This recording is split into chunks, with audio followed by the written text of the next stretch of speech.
सुख के पीछे दुख होता है, लेकिन आनंद के पीछे कभी भी दुख नहीं होता। आप सही आनंद तभी प्राप्त कर पाओगे जब आप निस्वार्थ रूप से दूसरों की सेवा कर पाए। Religion can sometimes get into superstitions. Religion can sometimes get into fear. Religion can sometimes get into narcissism.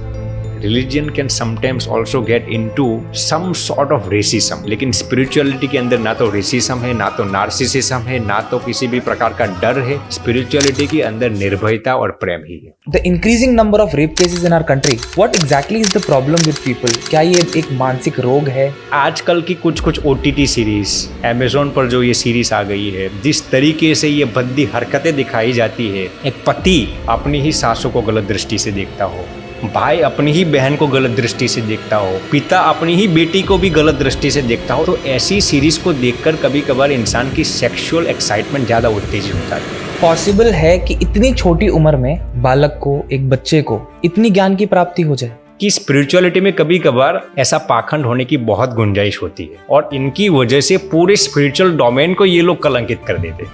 अक्सर लोग मेहनत करते हैं लेकिन शिकायत बहुत करते हैं। मेहनत तो करता हूँ लेकिन भगवान मुझे देते नहीं है। जिनका कंप्लेन करने का नेचर होता है ना, जो हमेशा शिकायत ही करते रहते हैं ना, वो कभी भी सफल नहीं बनते।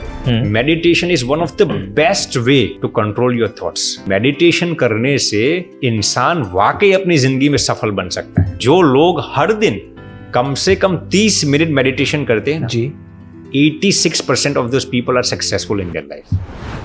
आज के हमारे खास एपिसोड में हमारे साथ हैं एक ऐसी शख्सियत जो सिर्फ एक स्पिरिचुअल मॉन्क ही नहीं बल्कि एक न्यूरोसर्जन, ऑथर और मोटिवेशनल स्पीकर भी हैं।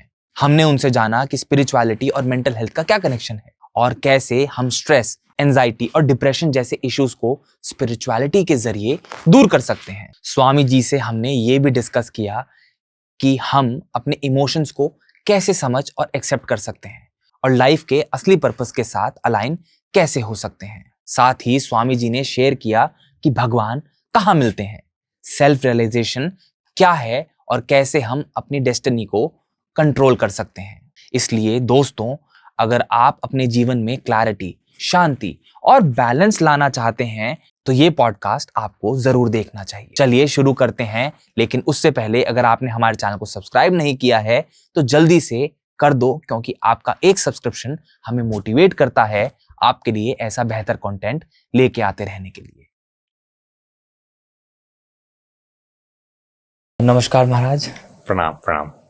कैसे हैं आप? बहुत बेहतरीन। आप कैसे हो? बहुत अच्छे। आज आप आए हैं हमारे पॉडकास्ट में, आज बहुत अच्छा लग रहा है हमें। एंड आई पर्सनली फील कि आज के पॉडकास्ट से जो भी कन्वर्सेशन हम करेंगे it will be very very much enlightening for people and बहुत कुछ हमें भी सीखने के लिए मिलेगा एंड आज हमारी ऑडियंस को भी बहुत कुछ सीखने के लिए मिलेगा। First of all Dhruv ji, thank you for inviting me. It is indeed a magnificent delectation being here, and my humble greetings to the entire Misfit Humans team. And I'm indeed looking forward for the confabulation. आपने जो बताया कि enlightenment के विषय में, देखिए अब हम भी एक महज एक मीडिएटर ही है। जो कुछ करते हैं, कराने वाले हैं, वो 100% भगवान ही है। भगवान को यश देना, उसमें ही हमारा और आपका कल्याण है। So true, so true. Swami ji, you were into neurosciences, right? Back in California, in Chicago, yes. In Chicago. So आपकी ये जर्नी कैसे स्टार्ट हुई? From being a person who was studying and neuroscience and that transition, वो जो change आया life में, so was there a moment when you suddenly felt कि मैं इस चीज के लिए नहीं बना हूं, I've been born to do bigger things in life or something else? In fact, that is a very good question, Dhruv ji. And I personally, first of all, I would like to make this explicit. I personally don't believe that science and spirituality is a different thing. Because while I was a student of neuroscience, I realized that if you go, the further you go into neuroscience, आप जितनी गहराई से neuroscience में जाते हैं ना, उतनी ही गहराई से आप भगवान को समझ सकते हैं। So while I was pursuing my studies in neuroscience, one question perpetually haunted me. आप शाश्वत आनंद की प्राप्ति कैसे कर सकते हैं? जो आनंद शाश्वत है उसकी प्राप्ति आप कैसे कर सकते हैं? तो फिर हमने बहुत ही रिसर्च किया. While reading spiritual scriptures, I was also reading all the neurological research. Then I came into the concept of dopamine and serotonin. Okay. So if you look, see, basically dopamine is pleasure. Okay. I'm putting it in more consolidated terms, but in a very scientific manner. जी. Dopamine क्या है? यदि हम हिंदी में बात करें तो dopamine यानी सुख. सेरोटोनिन क्या है? आनंद है. There is a major difference between the word sukh and happiness. If you communicate this in English, dopamine is pleasure, serotonin is happiness. Okay. दोनों संस्कृत शब्द है, सुख और आनंद. जी. संस्कृत शब्द के लिहाज से यदि आप देखेंगे तो सुख नाशवंत होता है, सुख के पीछे दुख होता है, क्योंकि ये द्वंद्व है. जैसे हम कहते हैं राग और द्वेष, सुख और दुख, हर्ष और शोक. लेकिन आनंद के पीछे कभी भी दुख नहीं होता. When you are experiencing ultimate level of happiness, there is no sorrow behind that. तो हमने ये रिसर्च किया कि how do I get that real happiness of serotonin? See, while I was there, I had fame, pleasures, even financially wise, everything was well set, but I was not experiencing that bona fide level of happiness. Then I started reading many scriptures like Vachanamritam, Shikshapatri, Srimad Bhagavad Gita, Bhagavatam, Mukundmala Stotra, Narad Bhakti Stotra, and I realized that you can only find true happiness by serving others altruistically. आप सही आनंद तभी प्राप्त कर पाओगे जब आप निस्वार्थ रूप से दूसरों की सेवा कर पाएंगे. मान लीजिए कि मैं मेरे पास इस दुनिया की हर एक नायाब चीज है जी, मैं उसको भुगतता हूँ. I am having the best food in this entire universe जी. मेरे पास पूरी दुनिया की प्रसिद्धि है, पैसे है, दौलत है, खूबसूरत बीवी है. You can only get pleasure, not happiness out of it. तो स्क्रिप्चर्स क्या बताते हैं? You can only get real happiness by serving others selflessly. Then I realised how could I serve others selflessly. I mean, being in a medical profession, you can still serve others selflessly, but I realized that monkhood would be the best way where I could plant a tree under whose shade I'm not planning to sit. संन्यास आश्रम एक ऐसा आश्रम है जो आपको option देता है where I can spend my entire energy, time and resources for the welfare of others. Then I realized that sannyas ashram would be the best way जहाँ पर I can find real bona fide happiness. And how could I find that bona fide happiness? By serving others altruistically and selflessly. Then I ascertained that monkhood would be the best way for me. Along with that, एक ऐसी incident हमारे एक मित्र के जीवन में हुई थी that really instigated and propelled me to initiate monkhood. हमारा एक मित्र था, he was a white American, but he was an atheist guy.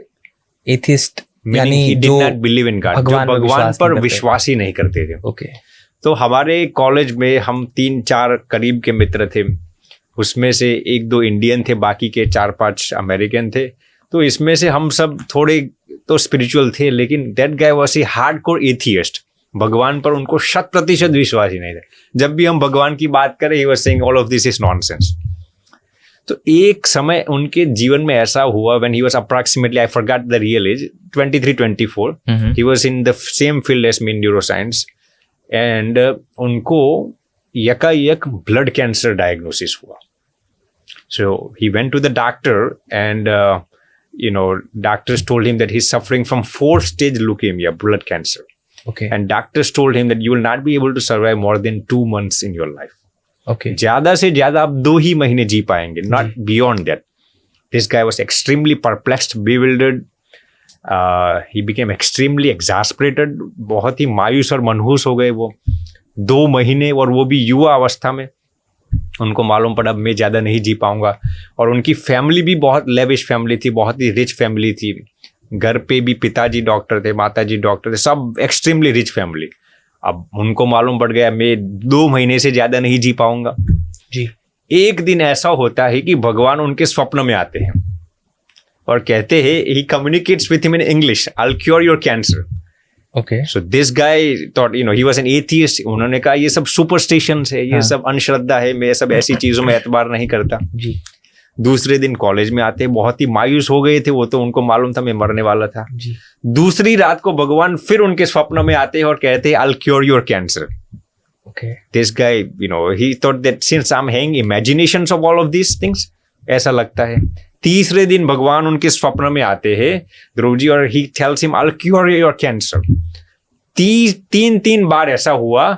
फिर वो कॉलेज में हम कैफेटेरिया में बैठे थे और कहता है कि अरे यार कोई इन इंग्लिश वो हमें कहता है कि some I think it's some Hindu god coming in my dream and he is telling me that I will cure your cancer. तो फिर हमने कहा कि कौन से ऐसे हिंदू भगवान है। हाँ। फिर उसने गूगल में, उस वक्त गूगल का जमाना आ गया था, गूगल में हमको दिखाया कुछ हिंदू गॉड टाइप करके। तो ऐसे तो भगवान श्री कृष्ण की मूर्ति आई, भगवान श्री रामचंद्र की मूर्ति आई, गणेश भगवान की मूर्ति आई। तो हमने कहा ये कौन से भगवान थे? तो भगवान कृष्ण की छवि के इर्द गिर्द में उन्होंने कहा ऐसे कुछ भगवान दिखाई देते थे। ओके। फिर हमने कहा ये तो हाँ वाकई भगवान है। तो हमने कहा कि आपका कैंसर वाकई भगवान सॉल्व करना चाहते, भगवान क्योर करना चाहते हैं, please believe in that. He said this is all imaginations, all superstitions, I don't believe in all this things. फिर उन्होंने रिपोर्ट्स करवाए, he was not ready to do it. लेकिन एक इंडियन लड़की हमारे करीब में थी, उसने उनके कहने से उनको अस्पताल ले गए। He had his all CT scans, MRI, his blood reports, and to an absolute shock his blood cancer, 4th stage blood cancer was absolutely normal. Wow. Extremely nil. Even the doctors were flabbergasted and they were not ready to believe in all these things. And the doctors repeated the same procedures and all the reports were extremely nil. फिर ये बंदा को यकीन हुआ कि भगवान वाकई होते हैं। मैंने सोचा इस पूरे माजरा को देखकर मेरे ही दिलो दिमाग में ऐसा लगा, यदि एक नास्तिक की भगवान एक नास्तिक को भगवान इतना प्रेम कर सकते हैं, तो यदि मैं मेरा मुकम्मल जिंदगी उनके लिए समर्पित कर दूंगा तो भगवान मेरे में कितना प्रेम करेंगे। So this incident really propelled me to initiate monk. Swami ji, लोग भगवान को बाहर ढूंढते रहते हैं जी, भटकते रहते हैं, इधर उधर जाते रहते हैं, मंदिर, गिरजाघर, गुरुद्वारे, हर जगह जाते हैं भगवान को ढूंढने के लिए। और कहा जाता है कि भगवान हमारे अंदर ही होते हैं। बट अगर किसी इंसान को भगवान को ढूंढना है, वो सही में चाहता है कि मैं भगवान को ढूंढूं, भगवान कहाँ मिलेंगे उसको? देखिए, सबसे पहले तो हमारे शास्त्रों में लिखा गया है कि भगवान हमारे आत्मा के अंदर ही विराजमान है। जी। हमारे आत्मा का अस्तित्व भगवान के बिना हो ही नहीं सकता। शास्त्रों में वहां तक लिखा है कि इस दुनिया की हर एक चीज, लिविंग या नॉन लिविंग, जिसको हम जड़ और चेतन कहते हैं जी, दोनों में भगवान समाहित हैं। जैसे आपने हिरण्यकश्यप का आख्यान सुना होगा, प्रहलाद जी उस स्तंभ को तोड़ते हैं तो उसके अंदर भी भगवान विष्णु, भगवान नरसिंह प्रकट होते हैं। तो शास्त्रों के लिहाज से यदि मैं आपको बताऊं तो हर एक जड़ और चेतन के अंदर भगवान विराजमान है, हर एक आत्मा के अंदर भगवान विराजमान है, मंदिर में भी भगवान विराजमान है। तो यदि आप ये पूछते हैं कि भगवान को कहाँ ढूंढना, सबसे पहले आप भगवान को अपने अंदर महसूस करना शुरू कर दीजिए, आपका जीवन बहुत ही सिंप्लीफाइड हो जाएगा। Swami ji, there are so many religions, right? इतने धर्म हैं और बहुत सारे, और हम सभी किसी ना किसी धर्म का पालन करते हैं जी। And as I have heard, आपने एक अपने प्रवचन में कहा था कि spiritual growth is more important, right? क्या सिर्फ स्पिरिचुअल ग्रोथ करने से या स्पिरिचुअलिटी को फॉलो करने से हम लाइफ में आगे बढ़ सकते हैं, धर्म को छोड़ दें? देखिए, स्पिरिचुअलिटी एक ऐसी चीज है, it is very comprehensive, very comprehensive. यदि आप स्पिरिचुअलिटी को अपने जीवन में समाहित कर लेंगे ना जी, आपके पास इस दुनिया की हर एक नायाब चीज अंदर आ जाएगी। It is all in one package. शारीरिक सुख भी आ जाएगा, मेंटल हैप्पीनेस भी आ जाएगा, धार्मिक हैप्पीनेस भी आ जाएगा, धन भी आएगा, दौलत भी आएगी, शोहरत भी आएगी। ये स्पिरिचुअलिटी एक ऐसी चीज है, यदि कोई भी इंसान अपने जीवन के अंदर इसको समाहित कर लेंगे ना, इस दुनिया की हर एक नायाब चीज आपके पीछे आएगी, आपको ढूंढने के लिए नहीं जाना पड़ेगा।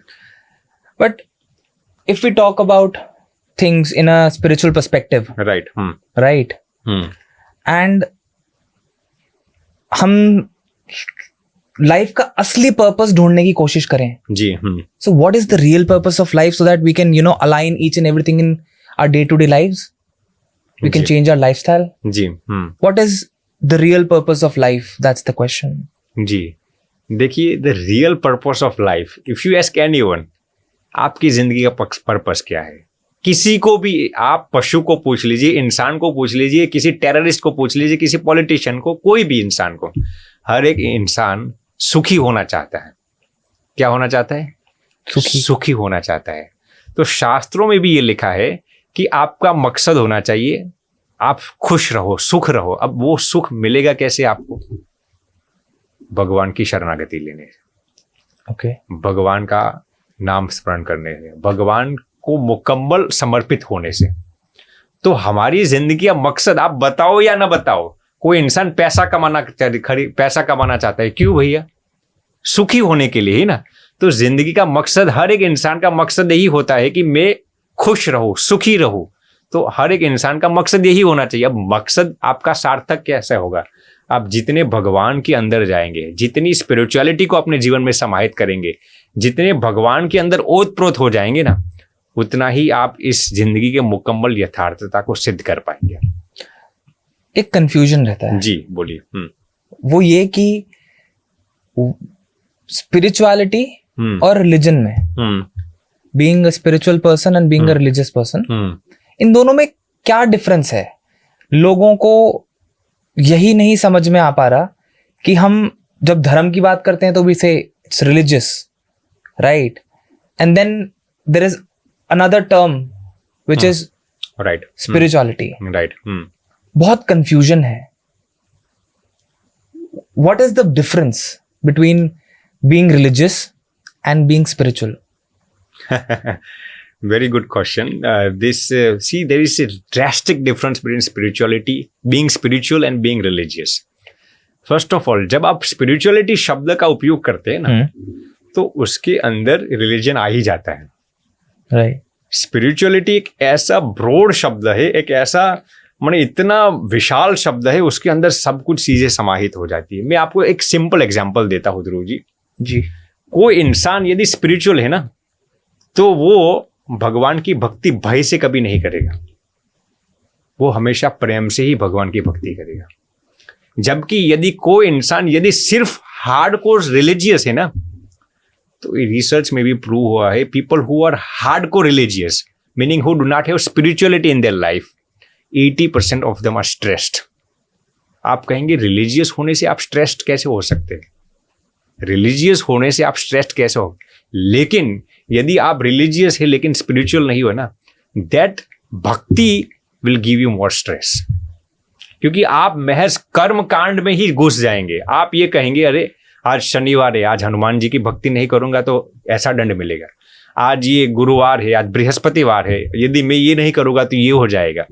तो people who are simply hardcore religious, उनके अंदर भय की क्षमता ज्यादा होती. And people who are extremely into spirituality, उनके अंदर कभी भी भय नहीं होगा. वो भगवान की भक्ति भी आनंद से करेंगे, हर एक कर्म को आनंद से करेंगे. तो रिलीजियन और स्पिरिचुअलिटी के अंदर सबसे मेजर डिफरेंस यही है. Religion can sometimes get into superstitions. Religion can sometimes get into fear. Religion can sometimes get into narcissism. Religion can sometimes also get into some sort of racism.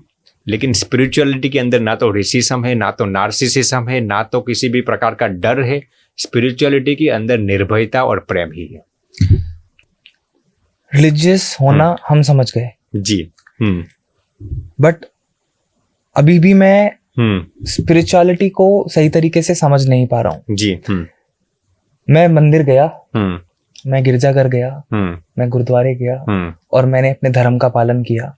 मैंने अपने देवी देवता प्रभु परमात्मा की पूजा करी और मैं धार्मिक हो गया, मैं रिलीजियस हो गया जी. अब मैं स्पिरिचुअल कैसे होऊंगा? मुझे क्या करना होगा कि मैं स्पिरिचुअलिटी अचीव कर पाऊं, स्पिरिचुअलिटी को समझ पाऊं?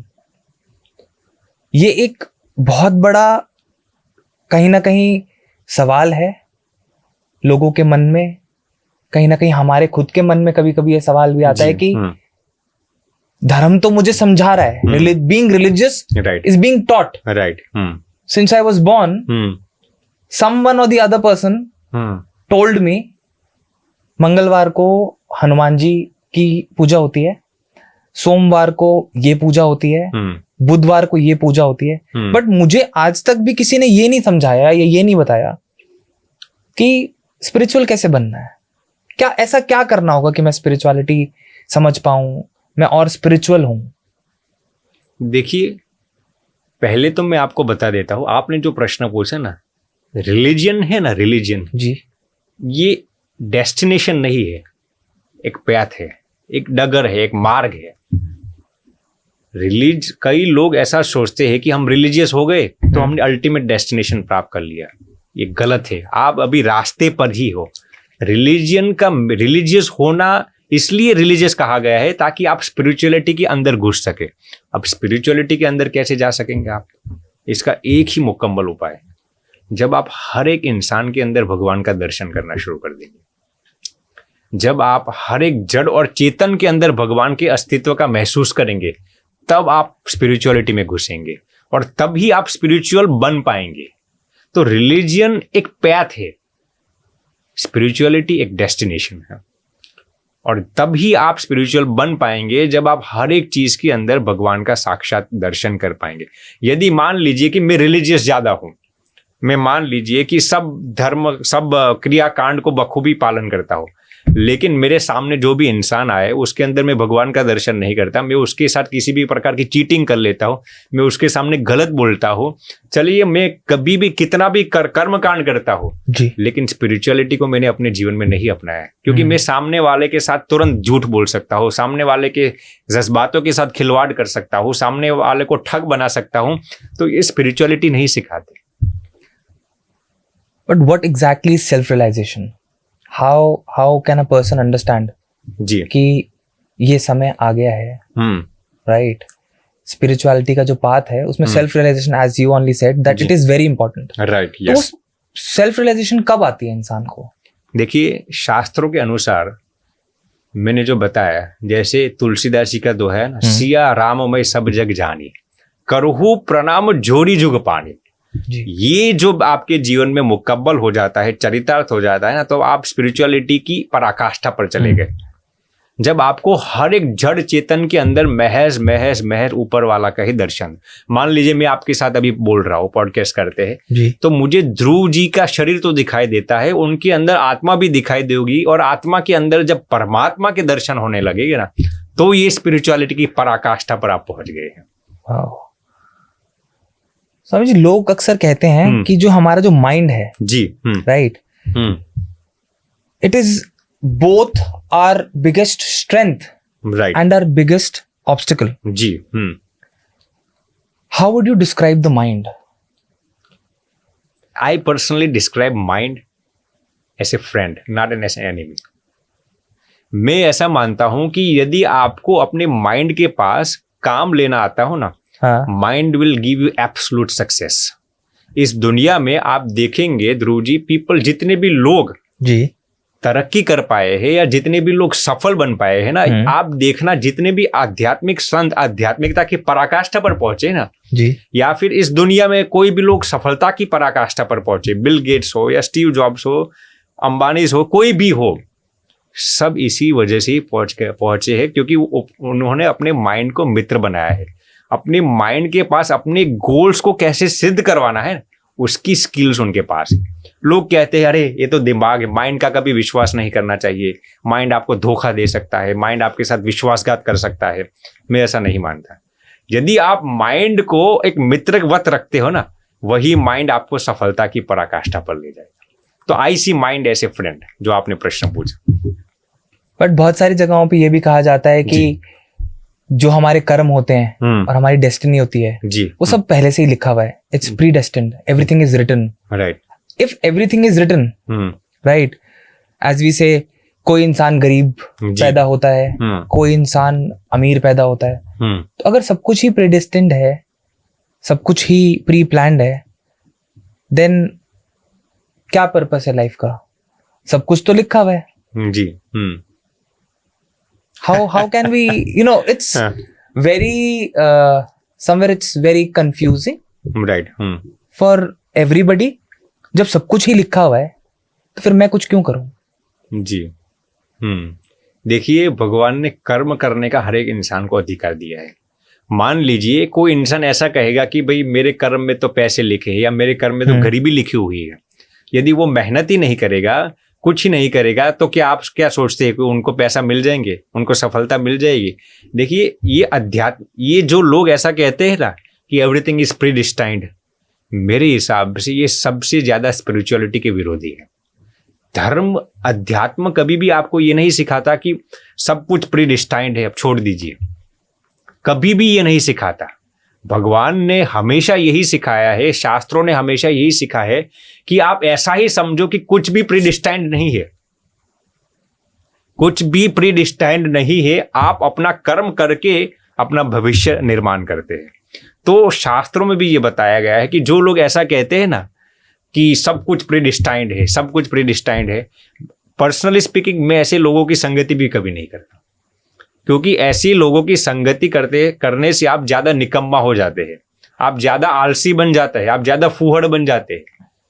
और इसका सबसे ज्यादा प्रचार कौन करते हैं जानते हो? धार्मिक लोग ही ऐसा प्रचार करते हैं कि एवरीथिंग इज प्रीडिस्टाइंड, भगवान ने सब लिख दिया है आपके भविष्य में क्या होने वाला है. मैं ऐसे लोगों का संगति ही नहीं करता. क्योंकि यदि आप ऐसा मान लेंगे तो आप जिंदगी में कभी भी कुछ मेहनत करने के लिए आपके पास इंस्टिगेशन ही नहीं आएगा. इसलिए ये मान्यता मुकम्मल गलत है. भगवान श्री कृष्ण ने जो गीता में लिखा है ना, कर्मण्येवाधिकारस्ते मा फलेषु कदाचन, ये श्लोक को सबसे ज्यादा मिस इंटरप्रेट किया जाता है. सबसे ज्यादा लोग ऐसा सब कुछ भगवान कहते कर्म करते जाओ फल मैं दे दूंगा. अरे भैया, ऐसी चीज नहीं है. भगवान ये कहते आप जब कर्म करते हैं ना तो पूरी अटैचमेंट और आसक्ति के साथ उस कर्म को कीजिए. जब आपने कर्म करना पूरा कर दिया ना तब डिटैच हो जाओ. लोग करते क्या है, कर्म करते वक्त डिटैच हो जाते हैं. भगवान ने कहा है कि भाई सब लिखा हुआ है मिल जाएगा. भगवान कृष्ण ये नहीं कहते. भगवान कहते कर्म करते वक्त पूरी आसक्ति लगा दीजिए, पूरा अटैचमेंट लगा दीजिए, पूरी मेहनत लगा दीजिए. फिर जब कर्म हो जाए ना तब आपके माइंड को डिटैच कर दीजिए उससे. अब हम क्या करते हैं, लोग कर्म करते वक्त डिटैच हो जाते हैं और जैसे ही नतीजा आता है, जैसे ही रिजल्ट आता है तब उसके साथ अटैचमेंट कर लेते हैं. अरे भैया, मैंने तो ऐसा सोचा था, ऐसा रिजल्ट आएगा, अब नहीं आया. तो इसीलिए ऐसा नहीं है. कर्म करते वक्त आप पूरा अटैच हो जाइए, कर्म पूरा हो जाए फिर पूरा डिटैच हो जाइए. ऐसे ही लोग ये जो कहते हैं ना एवरीथिंग इज प्रीडिस्टाइंड, मेहनत, ये मेरे हिसाब से सबसे ज्यादा लोगों को आलसी बनाने का ये स्टेटमेंट है. When we talk about laziness, आलस की हम बात कर रहे हैं, एंड हम स्पिरिचुअलिटी की तो बात कर ही रहे हैं, साथ साथ मेंटल हेल्थ एंड स्पिरिचुअलिटी. जी. कहा जाता है कि a person who is spiritual, right, उसको कभी भी मेंटल हेल्थ इश्यूज नहीं होते. Is it true? If you are really spiritual, if you are genuinely spiritual, I concur with what you से, तब आपको मेंटल इश्यूज नहीं आएंगे ऐसा मैं नहीं कहता, कम आएंगे. If you are genuinely spiritual, okay, तब आपको मेंटल इश्यूज नहीं ही आएंगे. मैं ऐसा फिर भी रिपीट करता हूं, नहीं ऐसा नहीं, दूसरों के कंपैरिजन में कम आएंगे. But what is the connection between spirituality and mental health? See, spirituality is 100% connected to mental health. क्योंकि जब आप स्पिरिचुअल होते हैं ना तब आपकी जज्बातों पर आपका कंट्रोल होता है, आपके माइंड पर अपना कंट्रोल है. देखिए, अक्सर मेंटल इलनेस जितने भी है, वो स्ट्रेस हो, डिप्रेशन हो, एंग्जाइटी हो या फिर स्किज़ोफ्रेनिया जैसी बीमारियां हो, कोई भी हो, वो कब होती है? जब you are not mentally feeling well. अब मेंटल फीलिंग अक्सर सही कब होती है? जब आप स्पिरिचुअल होते हैं. जब स्पिरिचुअल होना माने आपका माइंड आपके कंट्रोल में है, आपकी फीलिंग्स आपके कंट्रोल में है, आपकी जज्बातें आपके नियंत्रण में है, आपका बॉडी आपके नियंत्रण में है. तो आई कंकर विद दिस कि जितना आप स्पिरिचुअल होंगे ना उतने आपको मेंटल इश्यूज बहुत कम होंगे. बट आपको क्या लगता है कि आजकल यूथ कहाँ लैग कर रहा है? देखिए, आपने जो प्रश्न पूछा, पूरे विश्व में सबसे ज्यादा यूथ कहाँ पर है? भारत में. जी. भारत की अमूमन आबादी यूथ से भरी हुई है. अब आप देखेंगे तो यूथ्स, आपने जो प्रश्न पूछा कहाँ पर लैग करते हैं, यूथ्स को, आज मैं क्षमा प्रार्थी हूँ लेकिन अक्सर यूथ्स को अपना दिमाग उनके कंट्रोल पे नहीं है, अपने विचार उनके कंट्रोल में नहीं है, अपनी जज्बातें उनके कंट्रोल में नहीं है। फिर क्या होता है, पोर्नोग्राफी के एडिक्टेड हो जाते हैं, मैस्टरबेशन के एडिक्टेड हो जाते हैं, या फिर ड्रग्स के एडिक्टेड हो जाते हैं। तो सबसे महत्वपूर्ण चीज क्या है, यूथ्स के पास शक्ति है लेकिन विचारों का समीकरण नहीं है, विचारों को अपने कंट्रोल में नहीं रख पाते। तो सबसे बड़ी किल्लत या दिक्कत यही है कि यूथ्स अपने विचारों को कंट्रोल में नहीं रख सकते। What about meditation? आपका क्या कहना है मेडिटेशन के बारे में? मेडिटेशन का इस्तेमाल करके, मेडिटेशन करके बहुत मेंटल क्लैरिटी आ सकती है, as you said that youth nowadays they are lacking mental clarity, right? Yes. But आपका क्या कहना है मेडिटेशन के बारे में? देखिए, meditation, neurologically speaking, meditation is one of the best way to control your thoughts. There are tons of neurological research done on this topic कि meditation करने से इंसान वाकई अपनी जिंदगी में सफल बन सकता है। In fact it has been scientifically proven, जो लोग हर दिन कम से कम 30 मिनट मेडिटेशन करते हैं ना जी, 86% of those people are successful in their life. जो लोग हर दिन 30 मिनट्स मेडिटेशन किसी भी किस्म का करते हैं ना, 86% of the people are successful in their life. Why? Because meditation controls your prefrontal cortex. Okay, जब भी आप मेडिटेशन करते हैं ना, आपके ब्रेन में, हर एक इंसान के ब्रेन में प्रीफ्रंटल कॉर्टेक्स होता है। वो प्रीफ्रंटल कॉर्टेक्स क्या है? आपकी डिसीजन मेकिंग पावर, आपकी मेमोरी, आपके लर्निंग को कंट्रोल करता है। आप जितना ज्यादा मेडिटेशन करेंगे ना, आपका प्रीफ्रंटल कॉर्टेक्स इतना और भी एक्टिवेट होता है। जो लोग मेडिटेशन नहीं करते ना, उनका प्रीफ्रंटल कॉर्टेक्स इतना एक्टिवेटेड नहीं होता। धीरे धीरे क्या होता है, उनका माइंड भटकने लगता है। Okay. तो it has been I can say there are at least 50 to 60 research done on this. People who meditate regularly ना, उनके विचार पर उनका कंट्रोल होता है। ऐसे, इसलिए मैं ये 100% ये मानता हूं कि हर एक यूथ्स को मेडिटेशन करना चाहिए।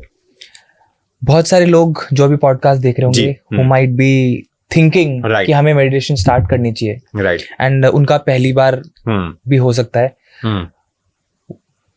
What would you suggest कि एक पहली बार मेडिटेशन करने वाले इंसान को कहाँ से शुरू करना चाहिए? देखिए, शुरुआत यदि आपको करनी है ना, लोग क्या सोचते हैं, अक्सर यूथ्स क्या सोचते हैं, हमारे पास ऐसे हजारों यूथ्स आते हैं कि स्वामी जी 30 की उम्र में होते हैं, 35 की उम्र में, Swami ji I am trying to meditate, मैं मेडिटेट नहीं कर पाता हूँ। हम उनको क्या कहते हैं, कुछ न कीजिए, आप एक जगह पर जाकर एकांत में बैठ जाइए, कम से कम 5 मिनट बैठ जाइए। फिर आपको जो विचार आते हैं ना, उन विचारों को ऑब्जर्व कीजिए।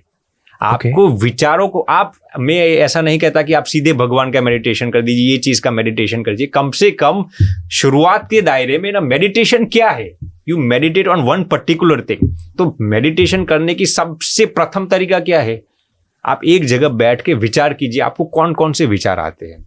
आप अपने आप से अलग होकर आपके विचारों पर नियंत्रण कीजिए, आपके विचारों पर एक स्टडी कीजिए, एक ऑब्जर्वेशन कीजिए कि आपको, मान लीजिए कि आपने 5 मिनट मेडिटेशन किया, 5 मिनट में आपको किस प्रकार के विचार आते हैं, वहां से शुरुआत कीजिए। ओके, पहले आप अपने विचारों को ऑब्जर्व करना शुरू कर देंगे ना, धीरे धीरे मेडिटेशन आपके लिए बहुत ही आसान हो जाएगा। और वो भी एक तीसरे इंसान के लिहाज से करना। आप ऐसा मत समझना ये मेरे विचार है, you are different from your thoughts. और फिर आप अपने विचारों को एनालाइज कीजिए कि कैसे कैसे विचार आते हैं। यही प्राथमिक तरीका है। धीरे धीरे आप 2-3 घंटे, 3-4 घंटे, 5-6 घंटे तक बैठ पाएंगे। स्वामी जी, बहुत सारे लोग अपने इमोशंस को दबा के रखते हैं जी, सप्रेस करके रखते हैं, and I personally feel, and even the text say that it's not right. और यही चीजें आगे जाके उन लोगों को और ज्यादा परेशानियों में लेके जाती हैं जी। मेंटल हेल्थ इश्यूज होते हैं, स्ट्रेस होता है, एंजाइटी होती है, डिप्रेशन तक हो जाता है लोगों को, because they have been keeping things to themselves, and किसी से बात ना करना, किसी को बोलना नहीं, बताना नहीं। इस तरीके की समस्या से अगर कोई इंसान जूझ रहा है, परेशान है, उसको क्या करना चाहिए? देखिए, बहुत ही बेहतरीन प्रश्न पूछा आपने। हमें कभी भी अपने इमोशंस को सप्रेस नहीं करना चाहिए। I'll give you a simple example. लोग आज कहते हैं कि हमेशा खुश रहिए, आनंद में रहिए। It is very critical, very very significant कि आप हमेशा आनंद में रहिए। लेकिन मैं ये भी कहता हूँ कि यदि आपके अंदर रोने का मन हो रहा है ना, फॉर एग्जाम्पल आपको अंदर से कोई गिल्ट फीलिंग हो रही, रोने का मन हो रहा है ना, तो लोग क्या कहते हैं, अरे रोना मत, आनंद में रहिए। जो लोग ऐसा कहते हैं ना, जो लोग अपने इमोशंस को बाहर नहीं निकालते हैं ना, in fact I will tell you real research by Harvard University कि डिप्रेशन के जितने भी पेशेंट्स हैं ना इस दुनिया में, उसमें से 25% पेशेंट्स के डिप्रेशन का कारण क्या है जानते हो? They keep their emotions suppressed. वो अपनी भावनाओं को बाहर नहीं निकालते ना, इसीलिए 25% लोगों को डिप्रेशन होता है। तो मान लीजिए कि आपके जीवन में एक ऐसी घटना बन गई, आप रोकर उस इवेंट को बाहर निकाल दीजिए। आपने पहले भी देखा होगा, पुराने जमाने में आप हर एक मजहब में देख लीजिए, इस्लाम हो, सिख धर्म हो, हिंदू धर्म हो, जैन धर्म हो, क्रिश्चियनिटी में देख लीजिए, जुडाइज्म में देख लीजिए, किसी के घर पर पहले मृत्यु होती थी ना, तो ग्रीविंग पीरियड होता है, ग्रीविंग प्रोसेस होता है। कितने दिन का? 10 से 14 दिन का, 1 से 2 हफ्ते का ग्रीविंग प्रोसेस होता था। जानते हो क्यों? किसी के घर पर किसी की मृत्यु हो गई तो इसका मकसद क्या था? आपके अंदर जो ग्रीफ है, जो सौरो है, जो दुख है ना, उसको बाहर निकाल दीजिए। अब आजकल लोग क्या करते हैं, जैसे कि किसी के जीवन में दुख आ गया तो लोग उनको क्या मशवरा देंगे? अरे भैया बी हैप्पी है, इस दुख के विषय में सोचना बंद कर दो, आनंद में रहना शुरू कर दो। ये गलत तरीका है। एक दिन आपको उस दुख में से बाहर निकालना ही पड़ेगा। इसलिए बेस्ट तरीका क्या है? आपको ग्रीविंग पीरियड है ना, रोने से यदि आपका ग्रीफ बाहर निकलता है, निकाल दीजिए। यदि सैडनेस से आपका ग्रीफ बाहर निकलता है, देखिए दुख की फीलिंग में से भी निकलना बहुत जरूरी है हैप्पी रहने के लिए। आपके अंदर जो दुख है ना, उसको यदि आप एक्सपीरियंस नहीं करेंगे और नजरअंदाज कर देंगे ना, वही दुख फिर से आपके जीवन में वापस आएगा और आपको भयंकर डिप्रेशन में ले जाएगा। But what if a person can not come out of that phase, उस सिचुएशन से? जी, आपने कहा कि दुख को महसूस करके आप उस दुख को खत्म कर सकते हैं। बिल्कुल, हाँ। मगर व्हाट इफ मैं उस दुख को महसूस कर रहा हूं, जी, हाँ, और मैं उससे बाहर नहीं निकल पा रहा? देखिए, बहुत ही अच्छा प्रश्न पूछा। आप दुख को महसूस करते हैं लेकिन बाहर नहीं निकलते ना, मैं आपको गारंटी के साथ कह सकता हूं, आप उस दुख को महसूस करते हैं ना, कम ही समय में, कुछ ही समय में एक ऐसा पीरियड आएगा, अब आपका सबकॉन्शियस माइंड आपको कहेगा अब बहुत दुख हो गया, अब मुझे इस फेज में से बाहर निकलना है। जी। तो automatically spontaneously your mind, your subconscious mind will take you out of that grief period. आप उसमें से बाहर नहीं निकलना चाहते ना, फिर भी आपका सबकॉन्शियस माइंड उसमें से आपको बाहर निकाल ही देगा। कब निकालेगा? जब आप उस ग्रीविंग पीरियड में से बाहर निकलेंगे, जब आपने उस ग्रीविंग पीरियड को मुकम्मल एक्सपीरियंस कर लिए ना, तब ही आपका सबकॉन्शियस माइंड कर लेगा अब बहुत दुख हो गया भैया, अब मुझे इसमें से बाहर निकल। तब स्पॉन्टेनियसली, ऑटोनॉमसली आपका दिमाग आपको उस ग्रीफ में से बाहर निकाल ही देगा। आपको निकलने के लिए कुछ अलग प्रयत्न नहीं करना पड़ेगा, स्पॉन्टेनियसली आप उसमें से बाहर निकल जाएंगे। बट इस प्रोसेस में बहुत ज्यादा स्ट्रेस बढ़ नहीं जाएगा? नहीं बढ़ेगा, नहीं बढ़ेगा। लोग यही पर गलती करते हैं।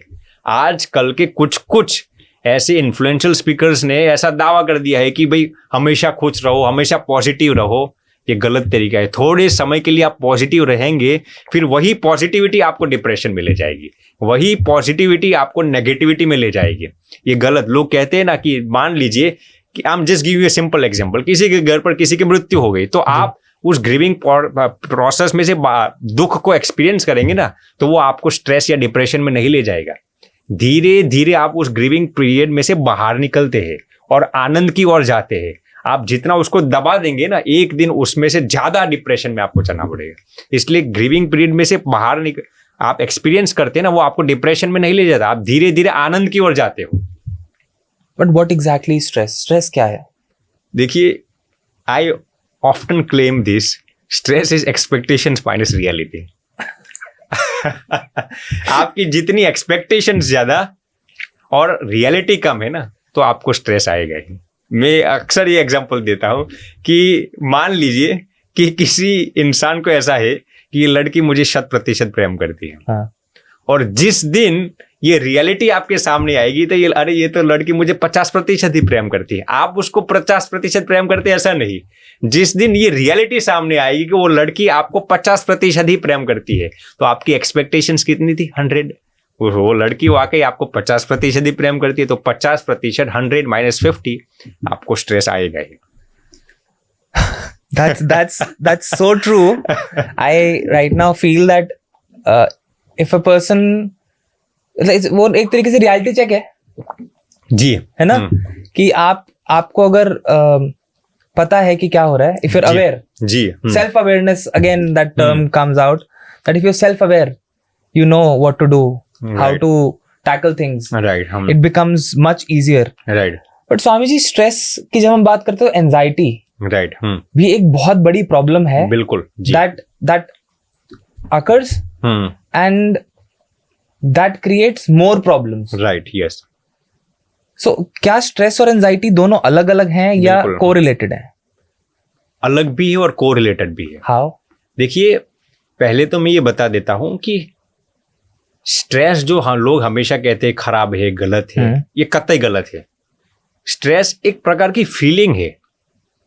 लोगों ने आज 21वीं शताब्दी में लोगों ने स्ट्रेस शब्द को इतना खराब मिस इंटरप्रेट कर दिया है कि लोग कहते हैं stress is always bad, always bad. If you want to succeed in your life, you need some sort of stress. Stress की बिना आप जिंदगी में कोई भी क्षेत्र में तरक्की नहीं कर पाएंगे। तो स्ट्रेस क्या है? Stress is an inspiration. Is it like pressure? Pressure, yes. Yeah, without pressure you won't be able to do anything. Without inspiration, without instigation you won't be able to do anything. आज आप देखेंगे दुनिया भर में ये sessions चलते हैं, stress को कैसे कम करें। मेरे पास जितने भी लोग आते हैं ना, मैं कभी किसी को नहीं कहता भैया आप स्ट्रेस को कैसे खत्म करें। यदि लोग मुझे कहे ना स्वामी जी हम स्ट्रेस को कैसे खत्म करें, मैं उनको यही कहता हूँ भैया आप स्ट्रेस की बदौलत ही आप तरक्की कर पाएंगे। तो पहले तो मैं ये बताना चाहूंगा, स्ट्रेस एक इंस्पिरेशन है, कोई गलत चीज नहीं है। स्ट्रेस तब गलत हो जाता है जब ज्यादा आप उसमें घुस जाते हैं। तो स्ट्रेस और डिप्रेशन में क्या अंतर है जानते हो? जब आप स्ट्रेस का सदुपयोग नहीं कर पाते ना, जब आपके पास जो प्रेशर आए उसका सदुपयोग नहीं कर पाते ना, तो वो प्रेशर आपके दिमाग में अंदर इकट्ठा होता है, जैसे कि प्रेशर कुकर में प्रेशर। Right. जब आप उस प्रेशर का सदुपयोग नहीं करते ना, तो धीरे धीरे आप डिप्रेशन में चले जाते हैं। Swami ji, depression as a word, as a term, right, जब हम जिक्र करते हैं इस शब्द का, जी, और जब हम अपने माता पिता इन लोगों से इस टर्म के बारे में डिस्कशंस करते हैं, तो उनके जमाने में ये सब शब्द होते ही नहीं थे जी, ना। कभी वो कहते क्या स्ट्रेस, क्या depression. Is depression for real?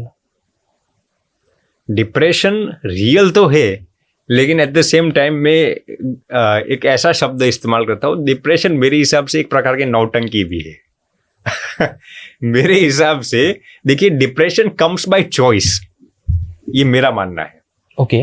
लोग ये कहते हैं कि इंसान डिप्रेशन में चला गया है, मैं ऐसा कहता हूँ उसने डिप्रेशन को अपनाया है।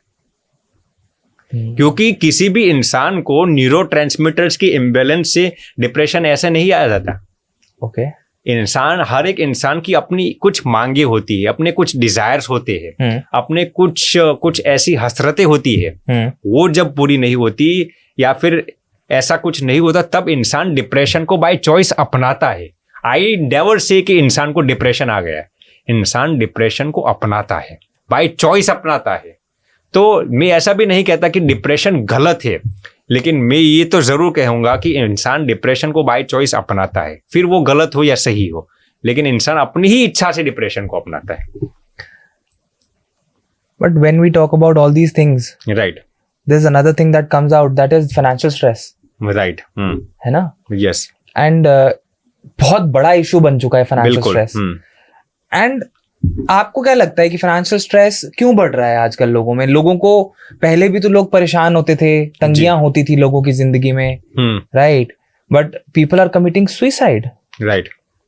मतलब इज इट लाइक टाइम इतना बदल चुका है कि फाइनेंशियल बर्डन बढ़ गया है, या वो जो टर्म है, again that term stress, right, जब वो फाइनेंशियल कॉम्प्लिकेशंस, फाइनेंशियल इश्यूज के साथ Right. Stress word, stress term add होता है, right, is it just the term that makes it more difficult for the person, or is it true that financial burden इंसान की life में changes लेके आता है?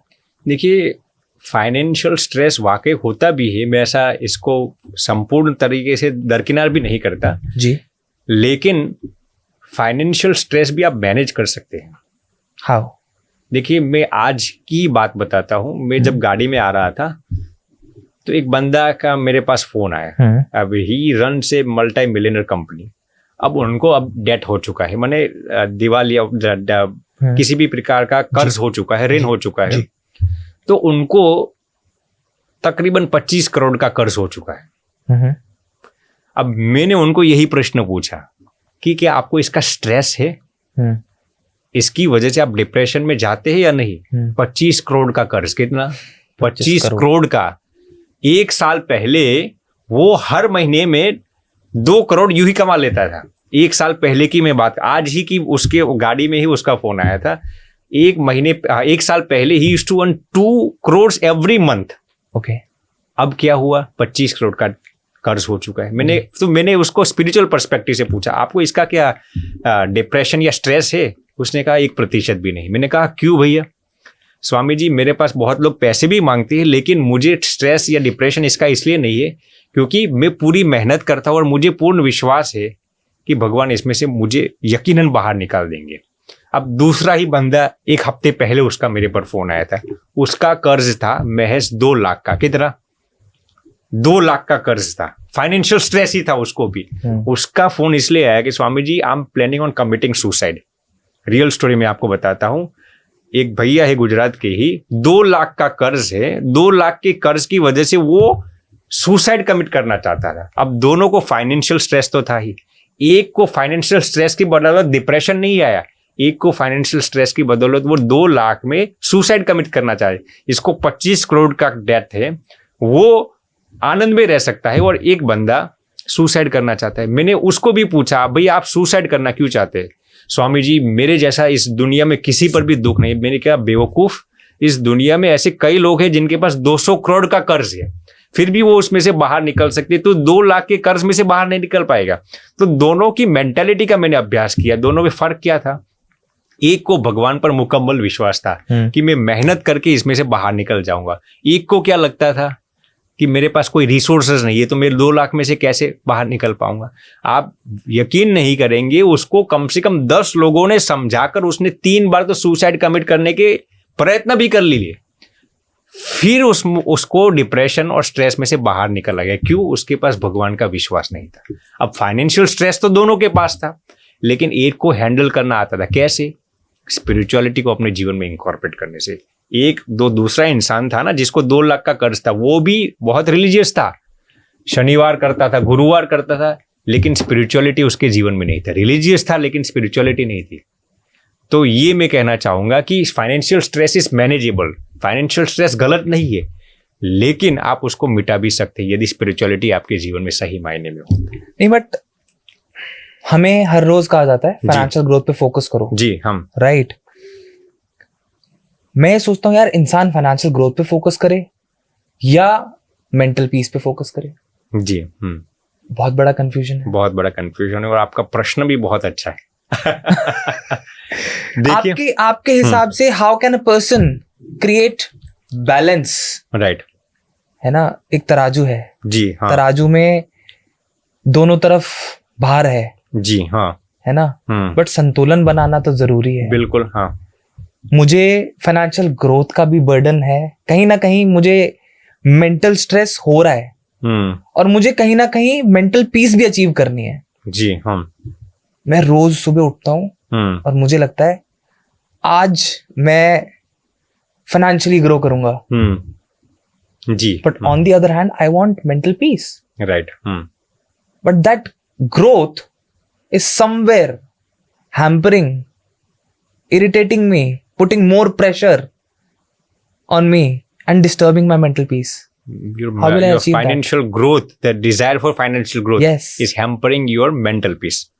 क्योंकि मुझे स्ट्रेस हो रहा है ना। जी, I am getting stressed because हमें तो यही बताया जा रहा है ना, डे टू डे लाइफ में हमें ये बोला जा रहा है, we have been taught that you have to grow, you have to make something in life, right, कुछ बड़ा करना है, कुछ ग्रो करना है, financially you have to grow, right? Right. But मैं अपनी मेंटल पीस को कैसे बैलेंस करूं उस जी। सिचुएशन में? आपने जो प्रश्न पूछा ना बहुत ही महत्वपूर्ण है। पहले तो मैं ये बताना चाहूंगा कि हमारे दिलो दिमाग में जो सक्सेस की जो परिभाषा है ना, हमारे दिमाग में सक्सेस की एक ही परिभाषा है। क्या है? Success equals money. एक ही परिभाषा है। हम सक्सेस की मैं ये नहीं कहता कि पैसा कमाना गलत है, बहुत जरूरी है। पैसा के बिना आप कोई भी चीज नहीं कर पाएंगे जी। लेकिन सक्सेस के डेफिनेशन में महज मनी नहीं है। मनी भी है, हेल्थ भी है, मेंटल पीस भी है, स्पिरिचुअलिटी भी है। ये प्लस ये सब चीजें आपको एडिशंस करनी पड़ेगी। अब लोगों के जिंदगी में लोग पैसा कमाने के लिए क्या सोचते हैं जानते हो? पैसा कमाने के लिए हमें बीमारियां खरीदनी होगी। एक सिंपल स्टेटमेंट में दूं आपको तो लोग ऐसा क्या करते हैं जानते हो? जवानी बेच के बुढ़ापा खरीदते हैं। आज के लोग जवानी बेच के बुढ़ापा खरीदते हैं। लोग ऐसा सोचते हैं कि पैसा कमाने के लिए पहले मेरे शरीर में बीमारियां होनी चाहिए। मैं पैसा कमाने के लिए स्ट्रेस लूंगा, स्ट्रेस आने के बाद मेरी जिंदगी में हाइपर टेंशन आ जाएगा, मेरी जिंदगी में डायबिटीज आएगा, फिर मैं पैसा कमा पाऊंगा। ऐसा नहीं है। देखिए लोग ऐसा सोचते हैं। आज कई इन्फ्लुएंशियल स्पीकर्स लोगों को ये सिखाते हैं कि पैसा कमाने के लिए आपको कड़ी से कड़ी मेहनत करनी होगी। ये गलत है। पैसा कमाने के लिए भैया you don't need to blindly work hard, you need to smartly work hard. तो सबसे पहले फाइनेंशियल ग्रोथ की वजह से लोगों को स्ट्रेस क्यों आता है जानते हो? फाइनेंशियल ग्रोथ करने में लोगों को मेंटल पीस क्यों घुमा देते हैं जानते हो? क्योंकि उनको पैसा कमाने का भी एक तरीका होता है। लोग पैसा कमाने के उस तरीकों को नहीं समझते। पैसा कमाने के लिए you have to smartly work hard, not blindly work hard. अक्सर लोग जो पैसा कमाना चाहते हैं ना, उसमें से 99% लोग ब्लाइंडली हार्डवर्क करते हैं, स्मार्टली हार्डवर्क नहीं करते। तो यदि आप स्मार्टली हार्डवर्क करेंगे ना, तो फाइनेंशियल ग्रोथ करने की वजह से आपको मेंटल पीस आप नहीं घुमाएंगे। स्मार्टली हार्डवर्क कैसे होगा? देखिए हर एक क्षेत्र का अलग होता है जी। जैसे कि कोई इन्वेस्टमेंट करना चाहता है, कोई बिजनेस करता है, कोई रेस्टोरेंट चलाता है, तो उसके अलग अलग तरीके होते हैं। लोग क्या समझते हैं कि मेहनत करते जाओ, मेहनत करते जाओ। भाई मेहनत के साथ आपको, जैसे कि आप कहाँ पर इन्वेस्टमेंट करता है तो आपको मालूम होना चाहिए कहाँ कितना इन्वेस्टमेंट करना है। दिमाग लगाकर काम करना उसको स्मार्टली हार्ड करते हैं। अंधाधुंध मेहनत करना उसको ब्लाइंडली हार्ड वर्क करते हैं हम। जी बोलिए। नहीं, मैं आपकी बात को समझने की कोशिश कर रहा हूँ और मेरे दिमाग में बार बार एक ही चीज it's disturbing me, right? That is there might be something that is universal, right? जो कि किसी भी इंडस्ट्री का आदमी हो, किसी भी फील्ड का आदमी हो, and he has to work smartly, right? Yes, right? Is there a way जहां पे हम अपने मेंटल पीस को, फाइनेंशियल ग्रोथ को, हर चीज को बैलेंस करने की कोशिश करें? As you said that smart work is more important, right? But is there a universal mantra so that a person can work smartly and achieve things and stress less? Right. Yes, there is a spiritual mantra that you can smartly work hard. At the same time, you can also earn money. See, the best thing I would say कि इंसान जब अपनी जिंदगी में भगवान को incorporate कर लेता है ना, इंसान जब अपनी जिंदगी में भगवान को महसूस करना लगता है ना, जब अपने हर एक क्षण में भगवान को महसूस करता है ना, तो उसके लिए हर एक चीज सिंप्लीफाइड हो जाती है। फिर वो फाइनेंशियल ग्रोथ हो, स्पिरिचुअल ग्रोथ हो, फैमिली का ग्रोथ हो, कोई भी चीज आप जब अपने जीवन में भगवान को महसूस करना शुरू कर देते हैं ना, तब आपको पैसा कमाने में भी स्ट्रेस की फीलिंग नहीं होगी। तब आपको किसी भी क्षेत्र में आप जाएंगे ना, आपको डिप्रेशन की अनुभूति नहीं होगी, क्योंकि हर एक क्षण में आप भगवान की अनुभूति करते करते ही उस क्षेत्र में से आगे निकलेंगे। तो आपको कभी भी वो डिप्रेशन की अनुभूति नहीं होगी। तो स्पिरिचुअल मंत्र आप जो पूछते हैं, मेरे हिसाब से एक ही स्पिरिचुअल मंत्र है, आप भगवान की अनुभूति करना शुरू कर दीजिए। भगवान की अनुभूति करने का बेस्ट उपाय क्या है? भगवान का नाम स्मरण शुरू कर दिया। आपको जो भी मंत्र में रुझान हो, वाहे गुरु हर हर भोलेनाथ, भगवान शिव जी का, भगवान श्री रामचंद्र जी का, भगवान श्री कृष्ण का नाम स्मरण का आप प्रभाव डालिए अपने जीवन में। मैं वाकई आपको गारंटी देता हूँ, आपको पैसा कमाने में भी बर्डन की महसूस नहीं होगी, कभी भी नहीं होगा। So if you want to achieve things in life, right you just have to start chanting. Right जो भी आप नाम जप करना चाहें, कोई भी मंत्र आप चैंटिंग शुरू कर दीजिए। कोई ऐसा मंत्र जो आप सजेस्ट करेंगे that's like a universal mantra so that देखिए, people can right. start right away. Right अगर कोई हमारा पॉडकास्ट अभी देख रहा है राइट हाँ और वो अभी से शुरू करना चाहता है, is there anything that he can start with? देखिए, आपका प्रश्न बहुत अच्छा है, लेकिन इसका जवाब भी यूनिवर्सल है। मैं ऐसा कभी नहीं कहूंगा कि आप एक ही मंत्र का स्मरण कीजिए। देखिए, आप मुझे पूछेंगे तो मैं हर दिन स्वामीनारायण स्वामीनारायण मंत्र का जाप करता हूँ, क्योंकि मुझे इसमें सबसे ज्यादा आस्था और विश्वास है। अब आप हरे कृष्णा भी कर सकते हैं, आप ओम नमः शिवाय भी कर सकते हैं। आपके लिए सबसे बेस्ट मंत्र कौन सा है जानते हो? हर एक इंसान के लिए जिस भगवान के प्रति उसको सबसे ज्यादा आस्था हो ना, उसके लिए वो मंत्र बहुत ही पावरफुल होगा। मान लीजिए कि मैं ओम नमः शिवाय हर दिन करूंगा, लेकिन मुझे उस मंत्र में आस्था नहीं होगी, तो वो मंत्र मेरे लिए कुछ काम नहीं करेगा। हालांकि वो मंत्र भले ही इतना पावरफुल हो, मेरी जिंदगी में कोई चमत्कार नहीं करेगा। इसलिए आपने जो प्रश्न पूछा, हर एक इंसान के लिए वही पावरफुल मंत्र है जिस देव के प्रति, जिस भगवान के प्रति उसको सबसे ज्यादा आस्था हो। कि सबको अलग अलग होता है। अब मैं आपको कहूँ आप वाहे गुरु कीजिए, लेकिन यदि आपको उसमें आस्था नहीं होगी तो वो मंत्र आपके लिए निरर्थक साबित होगा। इसीलिए यूनिवर्सल मंत्र यही है कि आपको जिस भगवान के प्रति सबसे ज्यादा आस्था हो ना, क्योंकि आस्था से काम होगा, महज मंत्र रटन करने से काम नहीं होगा। राइट। एक चीज है, आपने अभी बोला कि नाम जप करना चाहिए, राइट।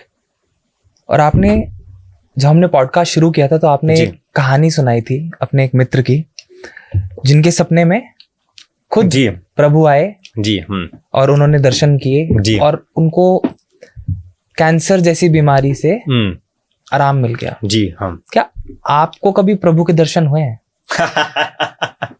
आपने तो बहुत ही गहराई से प्रश्न पूछ लिया। देखिए, पहले तो ध्रुव जी मैं ये बताना चाहूंगा कि स्पिरिचुअलिटी एक ऐसी डगर है कि वहां पर आपको जो कुछ भी अनुभूति हुई है ना, वो आप साझा नहीं कर सकते। आप इस दुनिया के किसी भी संत को पूछ लेंगे ना, जिनको हर दिन भगवान दर्शन देते होंगे ना, वो कभी ये प्रचार नहीं करेंगे कि मुझे हर दिन भगवान दर्शन देते हैं। क्योंकि स्पिरिचुअलिटी का एसेंस क्या है जानते हो? आप डूबते जाते हैं, मने कि आप जितने भगवान के अंदर जाएंगे ना, आप अपनी प्रसिद्धि करना बंद कर देंगे। तो ये प्रश्न जो पूछा ना आपने, देखिए, मैं ये जरूर कहूंगा कि मैं हर एक इंसान के अंदर भगवान की अनुभूति करने का 100% प्रयत्न करता हूँ, लेकिन भगवान ने दर्शन दिए या नहीं, ये कोई भी साधक आपको नहीं बताएगा। So is it like spiritual intelligence is the supreme intelligence? Absolutely. Spiritual intelligence is the supreme intelligence. Wow. एक बहुत important topic है जी, that in today's time, right, yes, the youth is very much attracted towards sexual relationships. Right, yes, I concur, yes. Right.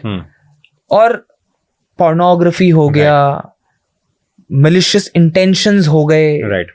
Right. The thought process is changing. Right, yes. When we were growing up, हमारे दिमाग में वो सब चीजें कहीं ना कहीं नहीं होती थी। जी बिल्कुल। But I think because of the internet, because of so much content that is being poured in, right, things are changing. Right. इन सभी चीजों से निकलने के लिए या बचे रहने के लिए क्या करना चाहिए? देखिए, पहले तो मैं ये बताऊंगा कि पोर्नोग्राफी का एडिक्शन हो, मैस्टरबेशन का हो, या फिर किसी को अल्कोहल, शराब, ड्रग्स का एडिक्शन हो, ये सब चीज इंसान करता कब है जानते हो? जब उसके पास कुछ भी सार्थक करने के लिए नहीं होता। आप जैसे इंग्लिश में हम कहते हैं कि an idle man's mind is a devil's workshop. जी। तो इंसान कोई भी गलत करता है ना, कब करता है? जब उसके पास कुछ भी सार्थक करने के लिए नहीं होता। मैं आपको इस पर एक रियल एग्जांपल बताता हूँ। एक लड़का था, he was severely addicted to performing masturbation and pornography। वो दिन में 4 से 5 बार पोर्नोग्राफी देख लेता था। दिन में दिन में 2 बार मैस्टरबेशन करता था। दिन की मैं बात करता हूँ। इतना सीवियरली एडिक्टेड था। वो मेरे पास आया, Swami ji I am severely addicted to pornography, watching pornography and performing masturbation. मैं इसमें से बाहर निकलने के लिए 3 सालों से प्रयत्न करता हूँ, लेकिन मैं मैस्टरबेशन को अपनी ज़िंदगी से छोड़ नहीं सकता, पोर्नोग्राफी देखना बंद नहीं कर सकता। मैंने कई लोगों को सुना, कई लोगों से मदद ली, लेकिन अभी तक मैं इसमें से बाहर नहीं निकल सकता। मैंने उसको एक ही चीज़ बताई, तू तेरी ज़िंदगी में कोई एक लक्ष्य बना ले और उसमें अपनी पूरी एनर्जी को डाइवर्ट कर ले। उसने कहा मेरा लक्ष्य है स्वामी जी पढ़ने का। मैंने कहा ऐसा नहीं, तू कमिटमेंट के साथ उस लक्ष्य के पीछे चला जा। फिर हमने क्या किया कि उसका ही वाज ट्राइंग टू वर्क, तो एक अच्छी कंपनी में उसका एक जॉब इंटरव्यू सेट कर दिया। अब जॉब इंटरव्यू आने वाला था उसका 1 हफ्ते के बाद। तो हमने कहा कि देखिए यदि बंदा तुझे ये जॉब मिल गई ना, तुझे हर महीने 2 लाख रुपए मिलेंगे, हर महीने 2 लाख रुपए मिलेंगे। अरे स्वामी जी 2 महीने? मैंने कहा 2 महीने, लेकिन एक शर्त है, यदि तू इंटरव्यू में पास हो गया।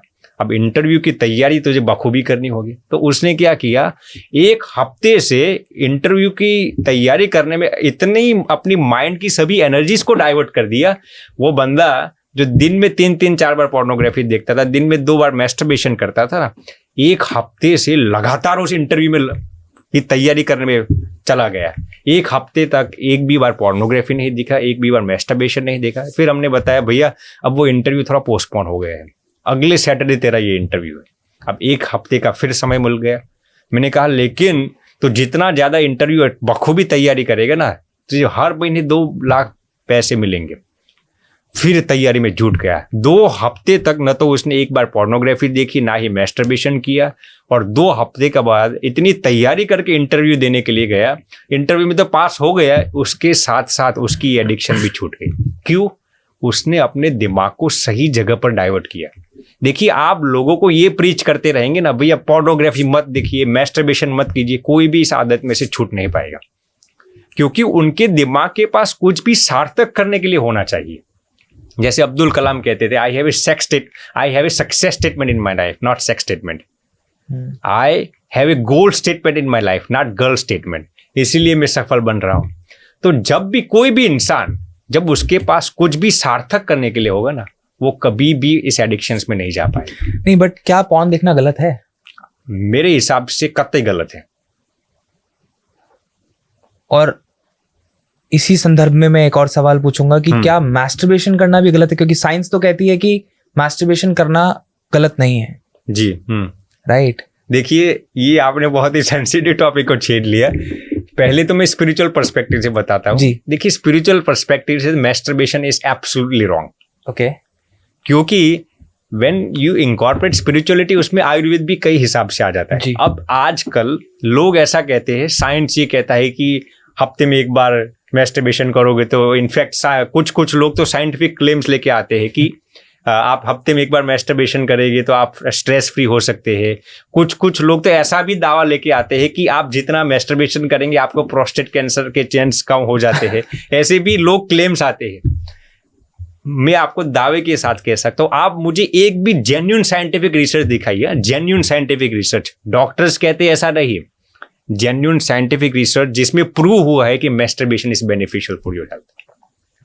एक भी न तो ऐसा न्यूरोलॉजिकल रिसर्च है और ना ही ऐसा साइंटिफिक रिसर्च है जो मैस्टरबेशन के बेनिफिट्स के विषय में बताता हूँ। देखिए डॉक्टर्स कहते हैं कुछ ऐसे साइंस के लोग कहते हैं, इसका अर्थ ये तो नहीं कि वो सही है। मान लीजिए मैं स्पिरिचुअल डोमेन में से आता हूँ जी, अब मैंने कुछ स्टेटमेंट दे दिया, तो इसका अर्थ ये तो नहीं कि मैं स्पिरिचुअल डोमेन में से आता हूँ इसलिए वो स्टेटमेंट सही होगा। यदि मेरी बात शास्त्रोक्त नहीं होगी तो आपको कोई अधिकार नहीं है कि आप मेरी बात को मान लीजिए, सिंपली बिकॉज मैंने ये भगवे कपड़े पहन लिए हैं, मैं एक संत हूँ। इसका अर्थ ये नहीं कि आपको मेरी हर एक बात को मानना चाहिए। वैसे ही कोई साइंटिफिक डोमेन में से आ रहे हैं, मान लीजिए कोई डॉक्टर हो या फिर जी। कोई साइंटिस्ट हो, वो कहता है कि भाई masturbation is beneficial for your health, does not mean that what he is saying is absolutely true. आपके पास रियल रिसर्च होना चाहिए कि मैस्टरबेशन करने से लाभ होता है। आई कैन गारंटी यू अभी तक एक भी ऐसा न्यूरोलॉजिकल रिसर्च नहीं है कि जो कहता है कि मैस्टरबेशन करने से आपको बेनिफिट होता है। लोग अपने विचार प्रस्तुत करते हैं, इसका अर्थ ये नहीं कि मैस्टरबेशन इज बेनिफिशियल। तो from my perspective, if you are asking me, I think it is absolutely wrong. आप ब्रह्मचार्य को प्रमोट करते हैं? बिल्कुल, बिल्कुल प्रमोट करते जी। हैं। क्या आप चाहते हो कि हर कोई ब्रह्मचार्य का पालन करे? कतई, बिल्कुल, absolutely, yes. But there is also a saying that Right. Sex is the biggest motivation in life. कौन कहता है ऐसा? नहीं, जी। It is somewhere, hmm, it's not a quote, but it's a saying that एक इंसान के दिमाग में जी।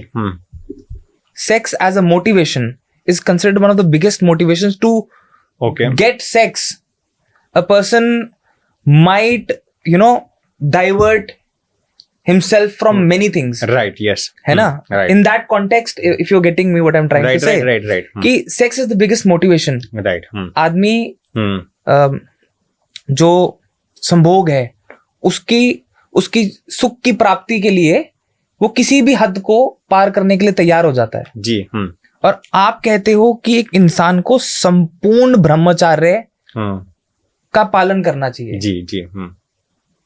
क्या ये गलत नहीं है? देखिए, अब पहले तो आपने जो प्रश्न पूछा ना, हाँ। इसमें ही मैं क्लियर कर देता हूँ कि जब आप सेक्स की बात करते हैं ना, हाँ। तो ऐसा नहीं है कि मैं सेक्स का विरोध नहीं करता यहाँ पर, ओके। मैं ब्रह्मचर्य का समर्थन करता हूँ। तो मान लीजिए, पहले तो देखिए, गृहस्थों का ब्रह्मचर्य अलग होता है, सन्यासियों का ब्रह्मचर्य अलग होता है। तो जब कोई गृहस्थ ब्रह्मचर्य का पालन करता है तो इसका अर्थ ये नहीं कि वो उसको सेक्स करना ही नहीं चाहिए। यदि आप सेक्सुअल इंटरकोर्स नहीं करेंगे तो आप इस ब्रह्मांड को आगे कैसे बढ़ाएंगे? तो मैं सेक्सुअल एक्टिविटी की मुखालिफत नहीं करता यहाँ पर। ओके। ये मैं बहुत ही क्लियर करना चाहता हूँ। देखिए, पहले तो मैं ये बताना चाहूंगा कि जब कोई गृहस्थ की ब्रह्मचर्य की परिभाषा की आप बात करें ना, तो ऐसा नहीं है कि उसको अपनी वाइफ के साथ भी सेक्सुअल इंटरकोर्स नहीं करना चाहिए। ये गृहस्थों की ब्रह्मचर्य की परिभाषा में नहीं आता। गृहस्थों का ब्रह्मचर्य क्या है? अपनी पत्नी के अतिरिक्त इस दुनिया में किसी भी महिला को गलत दृष्टि से न देखना, उसके विषय में सेक्सुअली न सोचना या फिर सेक्सुअल इंटरकोर्स न करना, वो गृहस्थों का ब्रह्मचर्य है। ओके। तो यदि कोई नॉर्मल गृहस्थ अपनी पत्नी के साथ संभोग करता है तो इसका अर्थ ये नहीं कि वो ब्रह्मचर्य का पालन नहीं करता, क्योंकि गृहस्थों की ब्रह्मचर्य की परिभाषा ही अलग है। हाँ, सन्यासी के लिए क्या ब्रह्मचर्य की परिभाषा है? इस दुनिया की किसी भी महिला को गलत दृष्टि से न देखना, वो सन्यासियों का ब्रह्मचर्य है। लेकिन जो गृहस्थी हो, उनके लिए तो अपनी पत्नी के साथ संभोग नहीं करेंगे तो संतान उत्पत्ति कैसे होगी? तो मैं सेक्सुअल एक्टिविटी की मुखालिफत नहीं करता। मैं ये क्लियर करना चाहूंगा, यदि आप संतान उत्पत्ति करना चाहते हैं, गृहस्थाश्रम को आगे बढ़ाना चाहते हैं, तो आपके लिए वो चीज अनिवार्य है। लेकिन अपनी पत्नी के अतिरिक्त किसी को गलत दृष्टि से, वैसे ही वाइस वर्सा, पत्नी के लिए अपने पति के अतिरिक्त किसी को गलत दृष्टि से देखना, वो उनके ब्रह्मचर्य के विरुद्ध है। इसके अलावा और कितने तरीके के, कितने प्रकार के ब्रह्मचार्य होते हैं?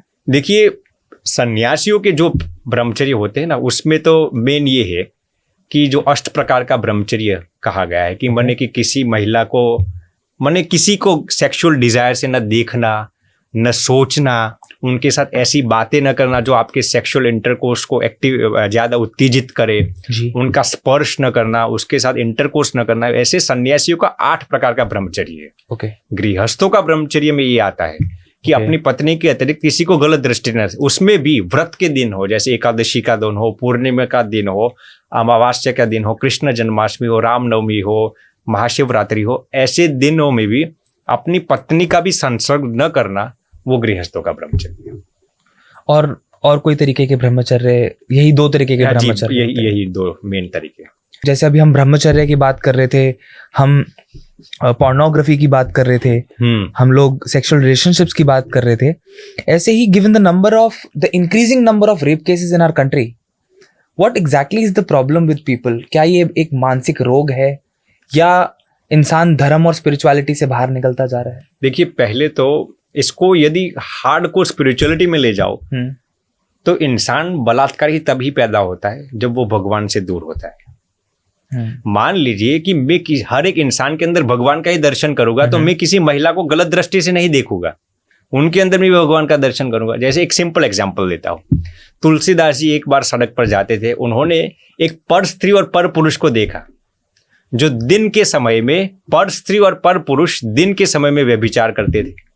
अब मैं ये बात करता हूँ 400 साल पुराने जी। अब उनको देखकर यदि तुलसीदास जी उनके अंदर भगवान के दर्शन न करते तो उनको भी ऐसा विचार आ जाता, अरे उनकी सेक्सुअल एक्टिविटी भी एक्साइट हो जाती। लेकिन तुलसीदास जी उनके अंदर भगवान का दर्शन किया तो मेरे राम और सीता जी है, तो उनके दिमाग में कोई विचार नहीं आया गलत। तो मेन उपाय तो यही है कि आप हर एक इंसान के अंदर भगवान का दर्शन कीजिए। उसके आगे अब मैं बताता हूँ। देखिए, आजकल की कुछ OTT सीरीज, अमेजोन पर जो ये सीरीज आ गई है, जिस तरीके से ये भद्दी हरकतें दिखाई जाती है कि आप देखेंगे आजकल तो कुछ OTT सीरीज में ऐसा भी आ गया है कि एक पति अपनी ही सासू को गलत दृष्टि से देखता हो, भाई अपनी ही बहन को गलत दृष्टि से देखता हो, पिता अपनी ही बेटी को भी गलत दृष्टि से देखता हो। ऐसे OTT सीरीज में कभी कभार दिखाया जाता है। तो ऐसी सीरीज को देखकर कभी कभार इंसान की सेक्सुअल एक्साइटमेंट ज़्यादा उत्तेजित हो जाती है। तो इसका एक कारण, रेप के केस बढ़ने का एक कारण, आजकल मैं सभी सीरीज की बात नहीं करता, there are also many good series, कुछ ऐसी अमेजोन की OTT सीरीज, कुछ आज की ऐसी फिल्म्स भी एक कारण है जो ऐसा ही सिखाती है कि भैया ये सब नॉर्मल चीज़ है। अब तो मैं इसमें ये भी कहूँगा कि आजकल की कुछ फिल्म्स भी ऐसी आ गई है, आजकल के कुछ मीडिया भी ऐसे आ गई है। जैसे कि मैं आपको जब हम अमेरिका में थे तो अमेरिका में कोई न्यूज़ एंकर हो तो वो जितने कम कपड़े पहनेंगे ना उतना ही वो न्यूज़ एंकर को ज़्यादा प्रीफर किया गया। TRP बढ़ जाएगी। तो ऐसा नहीं कि वो न्यूज़ एंकर की बोलने की स्किल ज़्यादा नहीं दिखी जाएगी, उसके कपड़े नीचे से कितने ऊपर होंगे, ऊपर से कितने नीचे होंगे, ऐसी महिला न्यूज़ एंकर को ज़्यादा हायर किया गया है। क्यों? उनकी TRP बढ़ेगी। तो इसका एक कारण ये भी है, जो मीडिया के कुछ लोग हैं, कुछ फिल्म्स वाले जो दिखाते हैं, इसकी वजह से रेप के केस बढ़ते जा रहे हैं। Also there is lack of sexual education also in our country. Yes. I was coming to this point only where you only said that America में, right. So you've been born and brought up in the US, right? I was raised in US. Yes. You're raised in US. Yes. Right. वहां पे और यहाँ के sexual education का जो environment है, right, वो मेरे ख्याल से काफी ज्यादा अलग है। बिल्कुल, कतई अलग है। And isn't that a big problem for our country? Definitely, it is a big problem. जो पेरेंट्स हैं वो कतराते हैं अपने बच्चों से सेक्सुअल हेल्थ के बारे में बात करने में, even talking about sexuality, talking about sex education. Right. आपके हिसाब से क्या स्टेप्स लेने चाहिए पेरेंट्स को? सरकार तो कुछ ना कुछ स्टेप लेगी, will talk about that later, but what steps should a person as a parent take to ensure कि उसका बच्चा सेक्सुअली एजुकेटेड हो? जी, और I think the more the person is educated about all these things, right, वो गलत काम उतना ही कम करता है। जी बिल्कुल। देखिए, पहले तो हमारी जो भारतीय पारंपरिक परंपरा है ना, उसमें जैसे आपने बताया कि लोग ऐसे शब्द का उपयोग करना भी कतराते हैं। जैसे माँ बाप अपने बच्चों के सामने सेक्स शब्द का भी उपयोग नहीं करते जी, मैस्टरबेशन, पोर्नोग्राफी शब्द का भी उपयोग नहीं करते। हालांकि होता क्या है, जितना पेरेंट्स अपने बच्चों को, स्कूल्स को तो देना ही चाहिए, लेकिन जितना पेरेंट्स अपने बच्चों को एजुकेशन नहीं देते ना, उतने बच्चे चोरी चोरी छिपके छिपके ये सब कर लेते हैं। तो पेरेंट्स को मेरे हिसाब से बहुत ही ओपनली, एकांत में हो तो एकांत में, उनको ये सिखाना चाहिए कि भैया देखिए, आप यदि उम्र से पहले किसी के साथ सेक्सुअल इंटरकोर्स करोगे तो ये नुकसान हो सकता है। ओपनली और फ्रैंकली, जैसे एक बच्चा अपने माँ बाप के साथ एक फ्रेंडवत, एक मित्रवत ओपनली बात कर सके, ऐसे तरीके से उनको एजुकेशन देना चाहिए। देखिए, हमारे एक मित्र है, वो दिल्ली में ही, वो बता रहे थे, स्वामी जी मेरे बच्चे को तब तक कह दिया है, यदि तुझे तेरी गर्लफ्रेंड को मिलना जाना है ना, तो तू चिंता मत कर, मैं तुम्हारे साथ आऊँगा, तुम्हारी गाड़ी चला लूँगा और तुम तुम्हारी गर्लफ्रेंड को मिल के आना, और गर्लफ्रेंड पूछे ये भैया कौन है, तो तुझे इतना ही बना, ये मेरा ड्राइवर है। तब तक की छूट उन्होंने अपने संतानों को दी ताकि उनके बच्चे उनके साथ फ्रैंकली इस विषय में चर्चा कर सके। वो मुझे एक बात बता रहे थे, स्वामी जी आज मेरा बच्चा जब भी मैस्टरबेशन करता है ना, तो मुझे बताता है कि पिताजी मैंने आज मैस्टरबेशन कर लिया। वो जब भी पोर्नोग्राफी देख लेता है ना, तो मुझे बताता है कि पिताजी मैंने आज दिन में 2 बार पोर्नोग्राफी देख ली। इसका कारण क्या है? उनके पिताजी उनके साथ इतने ओपन है, उनके पिताजी ने उन्होंने ये सेक्सुअल एजुकेशन पूरा दे दिया है। बेटा तू चिंता मत कर, ये सब चीजें ऐसी उम्र में होती है, तू चिंता मत कर। धीरे, मैं जब तेरी उम्र का था तो मेरी जिंदगी में ऐसी कई गलतियां हो जाती थी, तेरी उम्र है तो तुझसे भी गलती होती है, चिंता मत कर, लेकिन धीरे धीरे उस भूल में से निकल कर बाहर आना है। तो पेरेंट्स को ऐसा एजुकेशन और ऐसा अवेयरनेस और ऐसी निडरता भी बच्चों को सिखानी चाहिए। पेरेंट्स करते क्या है, ये गलत है, ये गलत है, ऐसा कहकर उनको कुछ एजुकेशन ही देते। यहाँ तो हमने जहां तक देखा और सुना है कि अगर गलती से पता भी चल जाता है तो समझाने से ज्यादा पिटाई करते हैं। वो उनको कहते तू इधर आ, एंड दे पिटाई करते हैं। बिल्कुल सही बात है। तो ये जो भैया की मैंने बात बताई ना, जब भी उनका बच्चा मैस्टरबेशन पोर्नोग्राफी करता है कभी भी पिटा नहीं, उसको एजुकेशन देते। बेटा देख, तुझे देखना है तो देख, लेकिन इससे ये नुकसान हो सकता है। तो दिन में 2 बार पोर्नोग्राफी देखता है, इससे तेरी पढ़ाई में ये असर पड़ सकती है। right. तो ऐसा एजुकेशन दे देकर उन्होंने अपने बच्चों को इस पूरे एडिक्शन में से बाहर निकाल दिया। और मुझे ऐसा भी कहीं ना कहीं लगता है पर्सनली भी that government should also take some some very strict steps and introduce a subject, sex education subject in the curriculum also. जी, आपने जो विषय दिया वो बहुत ही महत्वपूर्ण है। अभी हमारे एक मित्र है मुख्यमंत्री एक स्टेट के, उनके साथ हमारी एक दिन इसी विषय पर चर्चा हो रही थी। वो कह रहे थे कि स्वामी जी हमारे स्टेट में, मैं नाम नहीं देता किसी का, वो कहते स्वामी हमारे स्टेट में एडिक्शंस बहुत है, ड्रग्स के भी एडिक्शंस बहुत है और ऐसे सेक्सुअल अवेयरनेस भी ज़्यादा नहीं है, क्योंकि हमारे स्टेट में लिटरेसी रेट्स बहुत कम है।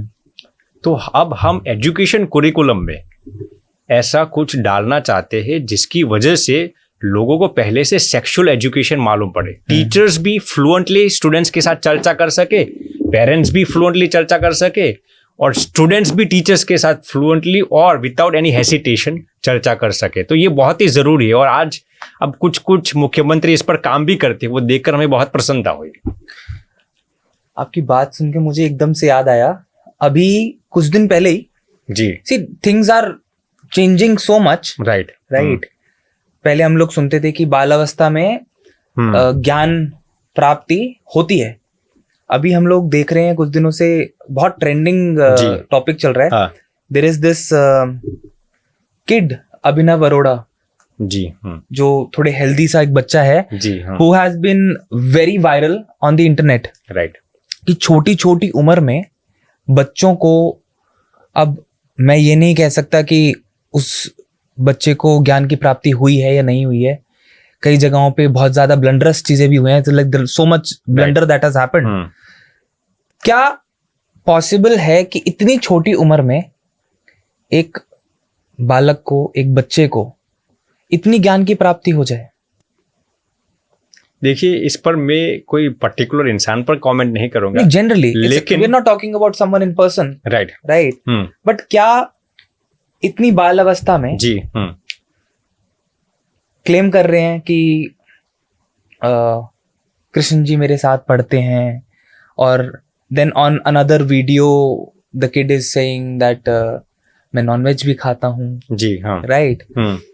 तो कहीं ना कहीं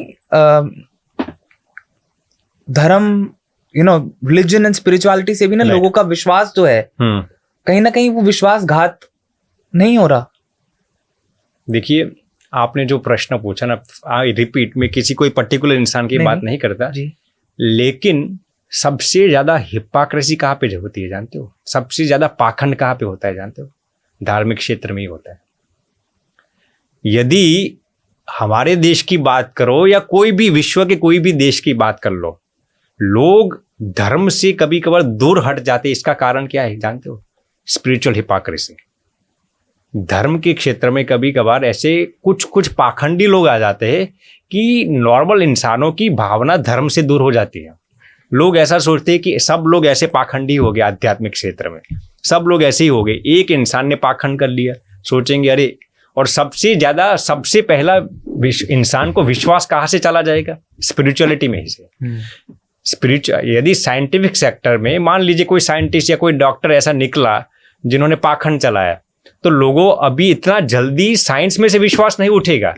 लेकिन स्पिरिचुअलिटी एक ऐसी चीज है, यदि 100 में से एक बाबा या एक संत एक सन्यासी ने ऐसी कुछ भी गलती कर दी ना, लोग तुरंत, लोगों की ऐसी साइकोलॉजी हो गई, सब बाबा से ऐसे होंगे, सब संत सन्यासी ऐसे पाखंडी होंगे। तो ऐसा होता है कि स्पिरिचुअलिटी में कभी कभार ऐसा पाखंड होने की बहुत गुंजाइश होती है और इनकी वजह से पूरे स्पिरिचुअल डोमेन को ये लोग कलंकित कर देते हैं। तो अक्सर ऐसा होता है, आपने कहा कि कभी कभार हो जाता है कि एक पाखंडी स्पिरिचुअलिटी में आ जाता है तो पूरे इस क्षेत्र को भ्रमित करा देता है, लोगों की भावनाओं के साथ खिलवाड़ कर देता है। नहीं, बट माय क्वेश्चन, मेरा जो सवाल था वो थोड़ा सा हम डिवेट हो गए पॉइंट से जी। My question was, is it possible एक बाल अवस्था में एक बच्चा जो कि 8, 9, 10, 12 साल का है, उसको संपूर्ण ज्ञान प्राप्त हो जाए? देखिए, ज्ञान, पहले तो मैं ये बता दूं, ज्ञान और उम्र से कोई लेना देना नहीं है। ज्ञान को वाकई उम्र से इतना ज्यादा लेना देना नहीं, इतना ज्यादा ताल्लुक नहीं है। लेकिन अब आप जिसकी बात करते हो वो एग्जैक्टली उसकी जो स्थिति हो मैं तो नहीं जानता, लेकिन इतनी छोटी उम्र में इतना ज्ञान हो जाना, वो इट ऑलमोस्ट सीम्स इम्पॉसिबल। और वो भी आप बता रहे हो कि इंसान कहता है कि मैं ये भी करता हूँ, ये भी मेरे अंदर एडिक्शन है, मैं नॉनवेज भी खाता हूँ, ये वे सब चीज़ है, तो it seems completely impossible to me. ऐसा नहीं हो सकता। स्वामी जी, एक as we are coming towards the end of the podcast, what are the golden rules of success in life? Right. See, first of all, like I said, नाम स्मरण, जिन भगवान के अंदर आपको आस्था हो, नाम स्मरण कर लीजिए। दूसरा नियम ये, आप कभी भी किसी के साथ चीटिंग मत करना।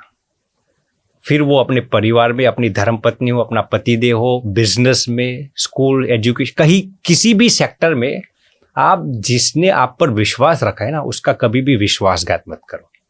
ये बहुत ही महत्वपूर्ण चीज है। लोग विश्वासघात यूं ही तोड़ देते हैं। जो लोग विश्वासघात करते हैं ना, वो कभी भी जिंदगी में सफल नहीं बन पाते। तो दूसरी चीज मैं ये बताना चाहूंगा कि कभी भी जिंदगी में कभी भी किसी का विश्वासघात मत करना। तीसरी चीज, हमेशा देना सीखिए, लेना नहीं। आप जितनी दिल से ऐसी भावना करेंगे ना, मैं मेरे साथ जितने भी लोग जुड़े हुए ना, उनको कुछ देना चाहता हूं, मैं आपको गारंटी दे सकता हूं सक्सेस आपके पीछे आएगा।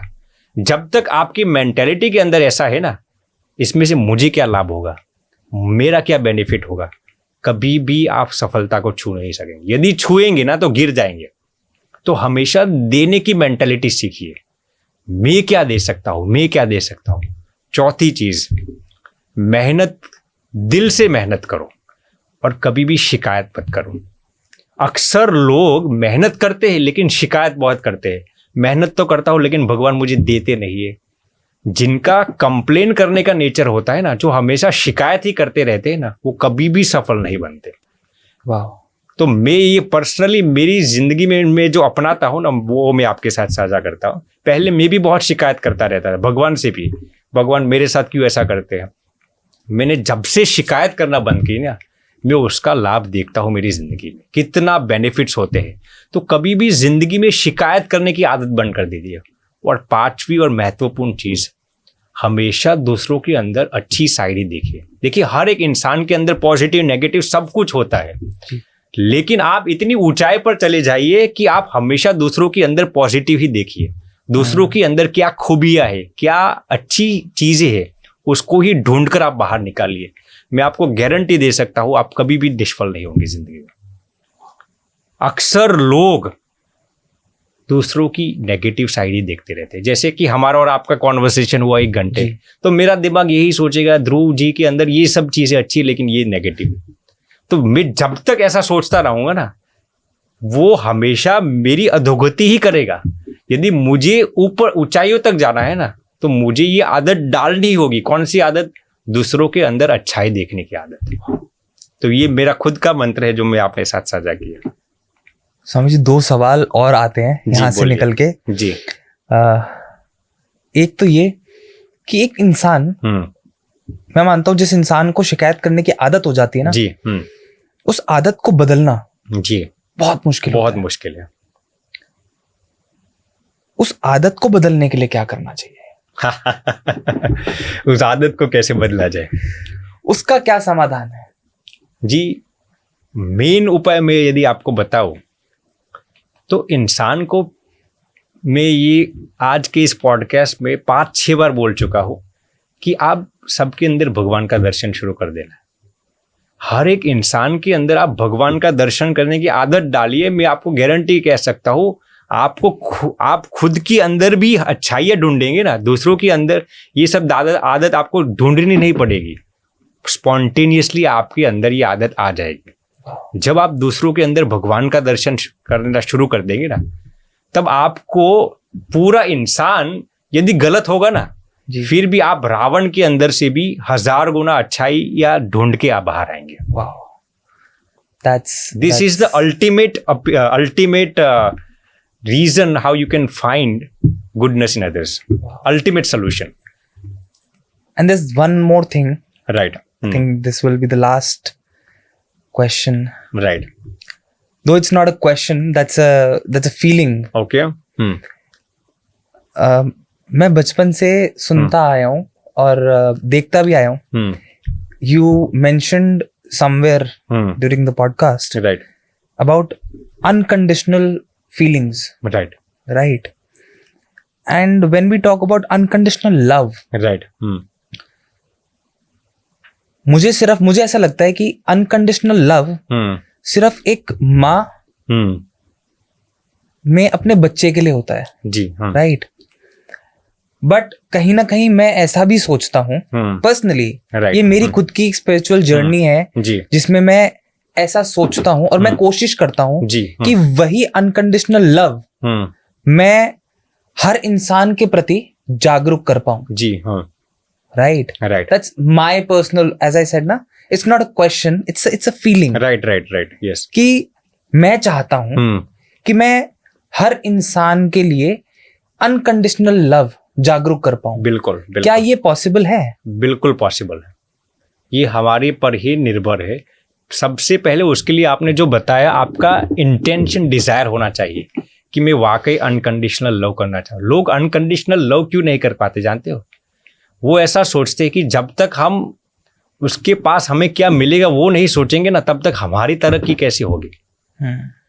लोग हमेशा ये सोचते हैं कि इसमें हमारी तरक्की कैसे हो। मैं आपको दावे के साथ कह सकता हूँ, आप किसी एक इंसान को पकड़िए, इसको चरितार्थ करने का ये उपाय ये है, आप सबके अंदर शुरुआत में ऐसा मत सोचो कि सबको मुझे अनकंडीशनल लव। आप अपने परिवार में से, अपने वर्क फोर्स में से किसी एक इंसान को पकड़ लीजिए कि मुझे इस इंसान को वाकई अनकंडीशनल लव करना है, वाकई अनकंडीशनल। शुरुआत में क्या होगा, आप उसको अनकंडीशनल लव करेंगे, वो बंदा आपको अनकंडीशनल लव नहीं करेगा। फिर इंसान डीमोटिवेट हो जाता है, अरे मैं तो उसको वाकई अनकंडीशनल प्रेम करता हूँ, वो मेरे साथ ऐसी स्वार्थ की भावना करता है। धीरे धीरे आप मेहनत करना, 2-3 महीने, 3-4 महीने, वो इंसान फिर होगा क्या कि आप मान लीजिए 90% उसको अनकंडीशनल लव करते हैं, वो इंसान आपसे भी आगे निकलकर आपको 100% अनकंडीशनल लव करने लगेगा। लेकिन शुरुआत हमें अपने ओर से करना होगा। बट स्वामी जी, अगर मैं एक इंसान के प्रति I am showing 100% unconditional love towards someone, right, for say it's you, right, मैं सब समर्पित करके right, आपको अनकंडीशनली लव कर रहा हूँ, right, I am giving everything to right, you, तो कहीं ना कहीं मैं बायस नहीं हो जाऊंगा औरों के प्रति? नहीं, कैसे होंगे आप?